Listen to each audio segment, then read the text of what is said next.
Assalamualaikum warahmatullahi wabarakatuh. Perkenalkan, nama saya Ahmad Taufik Hidayat dari Prodi Akuntansi, Fakultas Ekonomi dan Bisnis, Universitas Muhammadiyah Magelang. Di sini saya akan mempresentasikan sumber ajaran Islam dengan kelompok 3 yang beranggotakan saya sendiri dan teman-teman saya.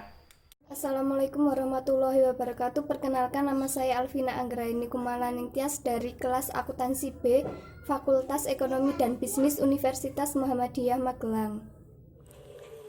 Assalamualaikum warahmatullahi wabarakatuh. Nama saya Putri Puspitanirum dari Prodi Akuntansi kelas 20B Fakultas Ekonomi dan Bisnis Universitas Muhammadiyah Magelang. Sumber ajaran Islam.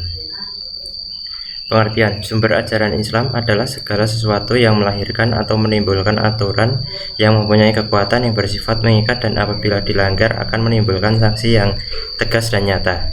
Dengan demikian, sumber ajaran Islam ialah segala sesuatu yang dijadikan dasar, acuan, atau pedoman syariat Islam.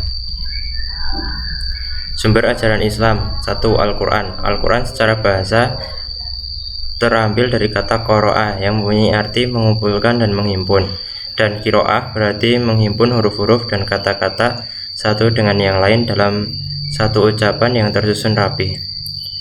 Subi Sahih berpendapat bahwa Quran berasal dari kata kiro'ah yang berarti bacaan, dan di dalam kata kiro'ah terkandung makna agar selalu diingat.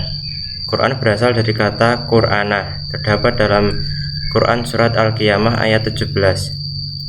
Kata Qur'anah dalam ayat ini mempunyai arti bacaan atau cara membacanya. Menurut Mana Al-Qatam mendefinisikan sebagai kitab Allah yang diturunkan kepada Nabi Muhammad SAW dan membacanya bernilai ibadah. Pendapat lain yang dapat pula dijadikan rujukan adalah sebagai berikut. Quran adalah 1. Firman Allah, 2. Yang berlafal bahasa Arab, 3. Yang mengandung mukjizat, 4. Diturunkan kepada Nabi SAW, 5. Yang ditulis di dalam mushaf, 6. Ditransmisikan secara mutawatir, 7. Dianggap sebagai ibadah bagi yang membacanya, 8. Dan dimulai dari surat Al-Fatihah dan ditutup dengan surat An-Nas. Fungsi Al-Quran. A.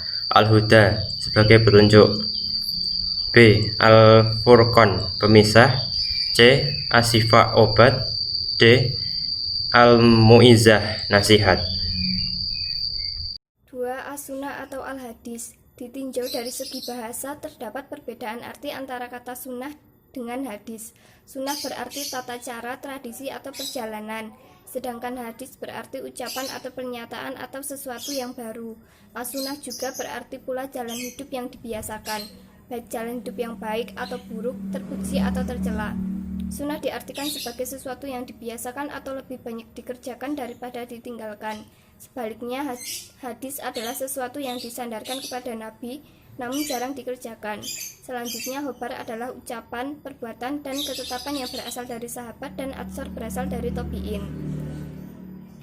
Hadis sebagai sumber hukum Islam yang kedua berfungsi: 1. Memperkuat hukum-hukum yang telah ditentukan oleh Al-Quran. 2. Memberikan rincian dan penjelasan terhadap ayat-ayat Al-Quran yang masih bersifat global. 3. Mengkhususkan atau memberi pengecualian terhadap pernyataan Al-Quran yang bersifat umum atau tahsis al-am. 4. Menetapkan hukum atau aturan yang tidak didapati dalam Al-Quran. As-Sunnah dibagi menjadi 4 macam, yakni A. Sunnah kauliyah, B. Sunnah fi'liyah, C. Sunnah takririyah, D. Sunnah hamiyah.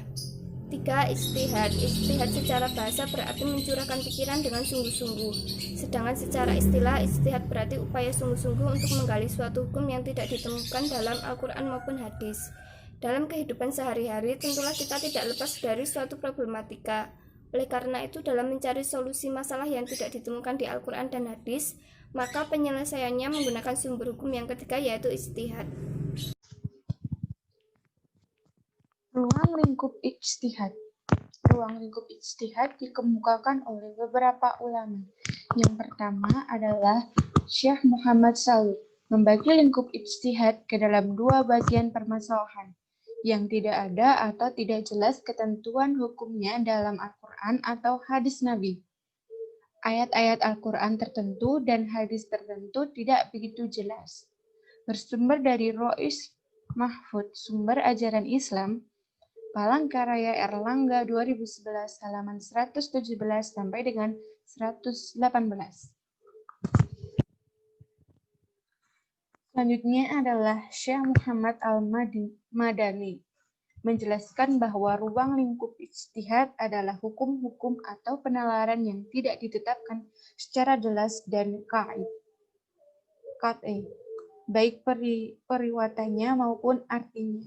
Bersumber dari Amir Mu'ammalin dan Yusdani Ijtihad halaman 60.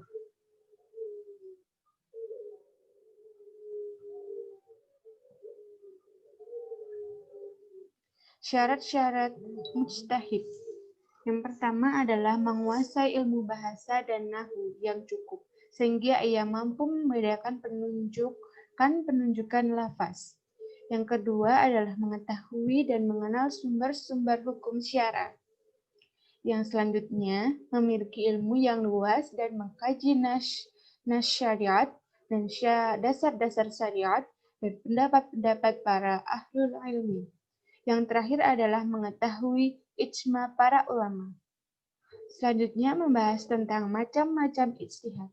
Macam-macam ijtihad itu ada 5. Yang pertama adalah ijma, yaitu kesepakatan para ulama untuk menetapkan suatu hukum berdasarkan Al-Quran dan hadis. Yang kedua adalah qiyas, yaitu penetapan hukum terhadap masalah baru yang belum pernah ada sebelumnya, namun mempunyai kesamaan, manfaat, sebab, dan bahaya dengan masalah lain, sehingga ditetapkan hukum yang sama. Selanjutnya adalah maslahah mursalah, yaitu penetapan hukum dengan mempertimbangkan manfaatnya. Yang keempat adalah ijtihad, yaitu penetapan berlakunya suatu ketetapan sampai ada alasan yang bisa mengubahnya. Yang terakhir adalah urf, yaitu menentukan masih bolehnya suatu adat istiadat dan kebiasaan masyarakat setempat selama kegiatan tersebut tidak bertentangan dengan aturan-aturan prinsipal dan aturan dalam Al-Quran hadis. Yang terakhir adalah membahas mengenai dalil ijtihad. Firman Allah Quran surat An-Nahl dan yang berbunyi, maka bertanyalah kepada orang yang mempunyai pengetahuan jika kamu tidak mengetahui. Selain itu, pendapat dalam hadis sahih riwayat muttafaq alaih yang berbunyi, apabila seorang hakim membuat keputusan, apabila dia berijtihad dan benar, maka dia mendapat 2 pahala. Apabila salah, maka ia mendapat 1 pahala. Sekian presentasi dari kelompok kami. Apabila ada kesalahan dalam tutur kata, baik disengaja maupun tidak sengaja, kami mohon maaf yang setulus-tulusnya.